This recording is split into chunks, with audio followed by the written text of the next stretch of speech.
I'm John Persinos, Editor-in-Chief of Aircraft Value News. I'm also a contributing editor at Avionics International Report. If you find this video informative, hit the subscribe button on my YouTube channel so you don't miss a single new video dispatch from me.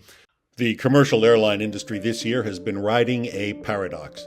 Demand for air travel is booming, new aircraft deliveries are constrained, and as a result, the average age of global fleets is creeping upward. That aging is not a cosmetic issue.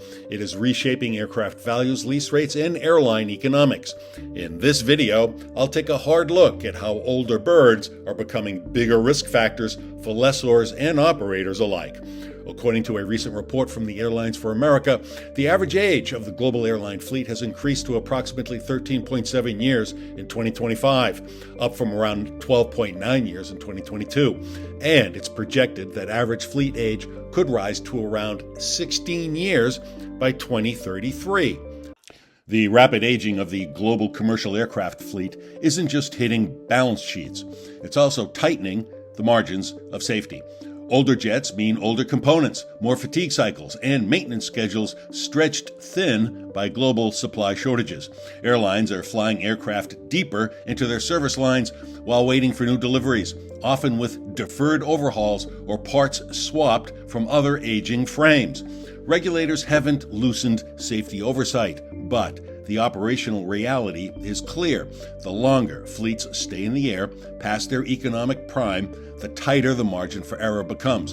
In aviation, safety and economics are never fully separate, and right now, both are showing strain. Why is this happening? Multiple factors: production delays at the major manufacturers, supply chain bottlenecks, and thus fewer new jets to replace older ones. The net effect: carriers are keeping older aircraft in service longer. Older generation aircraft lose value more rapidly if they lack the newest fuel-efficient engines, avionics upgrades, or are less attractive for conversion.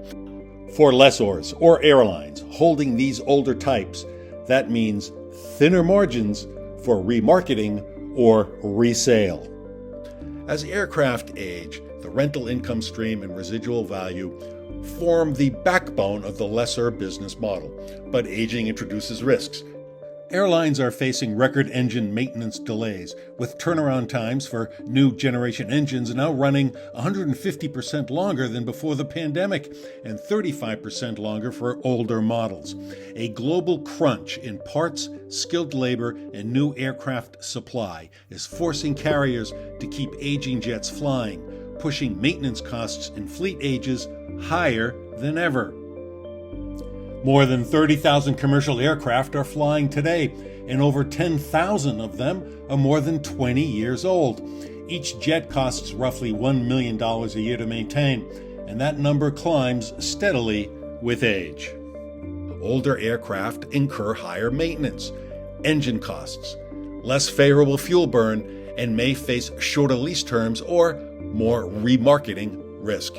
For lessors, the strategy has generally been own a jet for the first third of its expected useful life and then remarket or retire it. For example, Air Lease Corporation states that their strategy is to own an aircraft during the first third of its expected 25-year useful life to maximize residual values. But when fleets get older globally, the value supportive tailwinds are weaker. Older aircraft face fewer potential lessees, tougher maintenance return conditions, lower resale values. As value declines, lessors may demand higher lease rates just to achieve acceptable returns, and airlines may balk. The mismatch adds financial risk.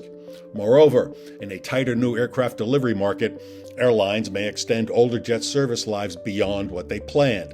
That might keep planes flying longer, but each extra year adds maintenance and obsolescence risk, thereby eroding future value and making leasing renewal decisions harder.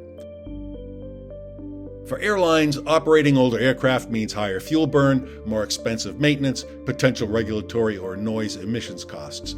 That increases per-seat costs and shrinks bottom-line margins. Lessors, meanwhile, depend on both lease payments and future resale remarketing value. If value deteriorates faster than expected, return on investment suffers. They may push for shorter lease terms, higher rates, or restrictions on usage. As residual values for older types become less certain, lease rate spreads widen. Some older types might demand higher rates simply to compensate for risk, but airlines may resist, reducing demand and placing downward pressure eventually. As for aircraft values, the used market sees older generation types diverging from newer ones. These trends are poised to become more pronounced in 2026.